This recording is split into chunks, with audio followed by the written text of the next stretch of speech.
메리 크리스마스, 즐거운 성탄입니다. 오늘 귀한 12월 25일 예수님이 오신 귀한 날을 맞았습니다. 우리 사회가 이 성탄을 맞이하는 것은 굉장히 조용하지요. 그렇지만 오히려 우리는 더욱 예수님의 오신 이 귀한 날을 함께 기뻐하고, 오늘 기왕이면 많은 분들에게 즐거운 성탄입니다 하면서 인사 나누시는 귀한 날들이 되기를 소망합니다. 오늘 말씀은 마태복음 2장 1절에서 5절의 말씀입니다.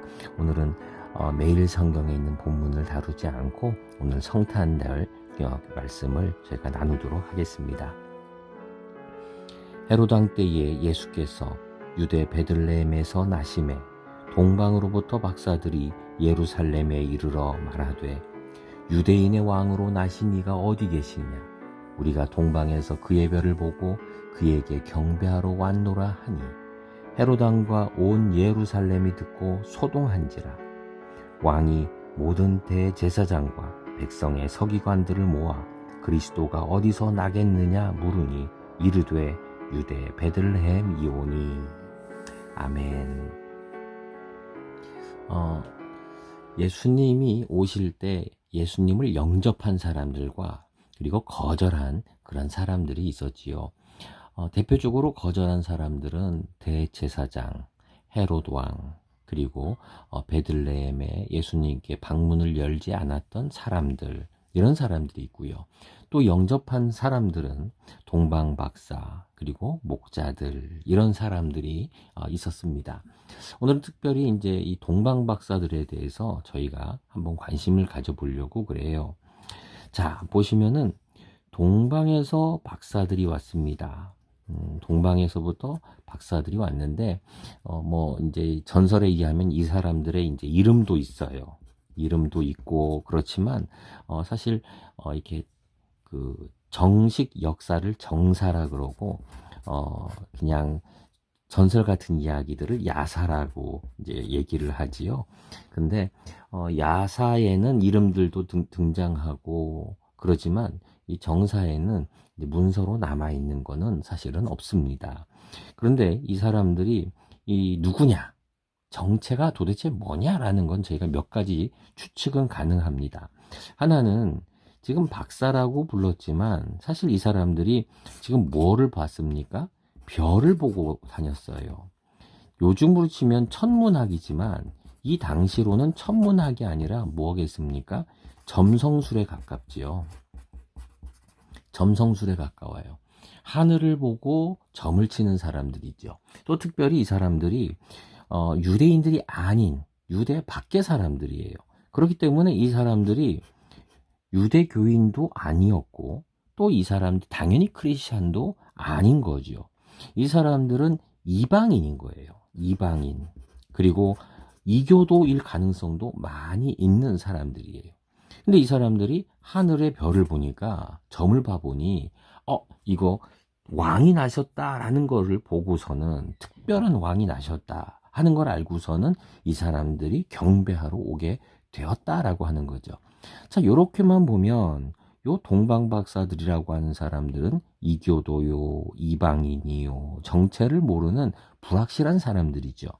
근데 또 한번 이걸 뒤집어 볼 수도 있어요. 그게 뭐냐 하면은, 이 사람들이 그 당시엔 점성술이지만 이게 그 당시에는 과학이었어요. 지금의 천문학과 비슷한 거지요. 그래서 이 사람들이 바라는 것은 이 점성을 통해 별을 보는 것을 통해서 신의 뜻을, 또 세상을 알려고 하는 그런 학자들이었던 거죠. 특히 여기서 동방이라고 말하는데, 이 동방이라고 이 당시에 말하는 건 대부분이 바빌론, 페르시아 이쪽 지역에 문명이 발전되어 있었던 곳을 가리키는 표현들이에요. 그렇게 보면은 동방에 있는 페르시아 그런 지역의 아주 문명이 발전되어 있는 곳에 있었던 박사들이, 학자들이, 그 사람들이 별을 보고 왔다라고 하는 거지요. 자, 다시 말하면 지금 예수님을 맞이한 사람들은요, 유대 교인들이 아니에요. 전통적 유대 교인들이 전혀 아니에요. 이 사람들은 페르시아 지역에 유프라테스 강에 문명이 발전되어 있는 선진국이죠. 요즘 말로 치면 선진국인데, 이 사람들은 하나님을 모르는 이방인이기도 한 거죠. 이것이 그 근거가 있는 거는 특히 마태복음이나 누가복음에서는 이런 이방인들에 대한 아주 급진한 관심들, 칭찬이 참 많이 등장을 합니다. 오히려 마태복음에서도 여인들에 대한 칭찬도 종종 등장을 하고요. 그리고 오히려 이방인들이 유대교인들에 비해서 큰 칭찬받는 모습들이 자주 등장을 합니다. 자, 여기서 말하는 게 뭡니까? 이 동방 박사들, 이 동방 지역에 발전돼 있었던 그 나라에 있었던 박사들이, 그 사람들이 먼저 하나님의 메시아에 오시는 것을 먼저 알고 있었다는 거예요. 누구보다요? 예, 대제사장들보다. 성경 박사들이죠. 그리고 헤롯 왕보다도 먼저 알고 있었다는 거예요. 이 사람들은 분명 메시아를 기다리던 사람들이에요. 그런데 그 사람들보다도 이방인 저 먼 지역에 있는, 그래서 이 동방 박사들의 여정이 적어도 1년, 길면 2년 정도 걸린 아주 먼 길이었다라고 그렇게 말하기도 해요. 왜냐하면은 헤롯 왕이 2살 이하의 아기들은 다 죽였거든요. 아주 먼 길을 이 사람들은 왔어요. 저희가 여기서 발견하게 되는 게 뭐냐면은요, 이상하게도 먼 곳에 있는 사람들이 이 복음의 가치를 더 잘 안다는 거예요. 제사장들이나 율법사들이나 이런 사람들은 답을 알고 있었어요. 자, 그리스도가 어디서 나겠느냐? 유대 베들레헴이오니. 답을 알아요. 이미 답을 알고 있어요. 근데 이 사람들은 예수님을 영접했습니까? 아니에요. 답을 알고 있음에도 불구하고 이 사람들은 예수님을 영접하지를 않았어요.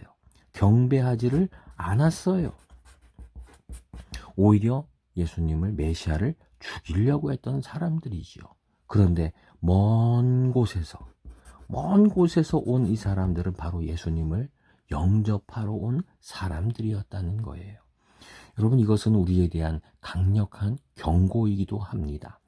신학을 잘 알고 교회 생활을 오래 하고 권력도 있고 하나님과 예수님의 이름을 너무나 잘 알고 있는, 요즘 우리가 기독교 국가 이런 걸 꿈꾸는 분들이 많아요.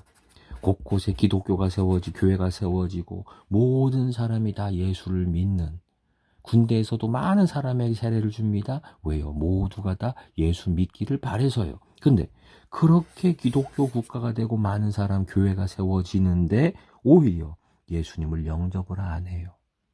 많은 걸 들었기 때문에, 알았기 때문에 오히려 예수님을 영접을 안 해요.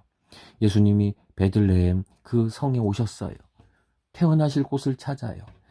집마다 문을 두들겨요. 그런데 아무도 예수님에게 그 문을 열어주지 않았어요. 다 사정이 있었어요. 많은 사람들이 오기 때문에 문을 열어주지 않은 거예요. 이미 잠이 들었기 때문에 열어주지 않은 거예요. 우리 집에는 방이 없기 때문에 문을 열어주지 않은 거예요. 이유가 다 있어요. 그런데 오히려 먼 곳에서 온 사람들, 오히려 이방인들, 신학을 모르고 여호와의 이름을 알지 못했고 이런 사람들이 오히려 예수님을 영접을 했다는 놀라운 사실이에요. 복음의 진정한 가치를 오히려 우리 현대 교회들은 잊어버리고 교회 밖에서 오히려 예수의 이름이 더, 그 복음이 얼마나 놀라운지, 십자가의 능력이 오히려 인정되고 있는 것, 이것이 바로 우리들이 부끄러워해야 되는 우리를 향한 경고의 말씀인지도 모르겠어요. 성탄을 맞으면서 교회는 점점 더 조용해집니다. 그런데 교회 밖에서는 더욱더 예수님의 이름이, 그 구원의 이름이 얼마나 간절하게 기다려지는지 몰라요. 동방의 박사들이 찾고 기다리고 있다는 거예요. 이 사람들이 묻지요. 유대인의 왕으로 나신 이가 어디 계시냐? 세상이 묻고 있어요. 우리를 구원할 자가 어디에 계십니까? 우리에게 주시는 구원의 말씀이 어디에 있습니까? 라고 우리에게 묻고 있다는 거예요.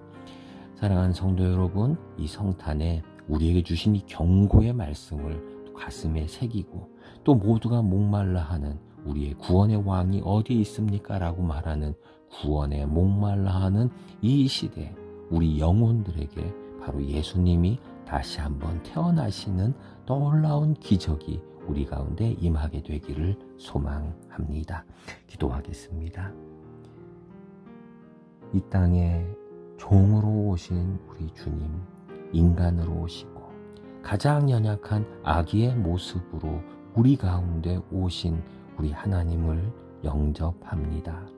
눈에 보기에는 아무 힘도 없으며 연약하며 볼품없는 동네에 오셨지만 그러나 구원의 복음을 들고 오셨습니다. 하나님, 우리들 볼품없는 인생들 가운데에 다시 한번 놀라운 그 구원의 복음의 능력을 허락하여 주시옵소서. 주님을 영접합니다. 예수님의 이름으로 기도드립니다. 아멘.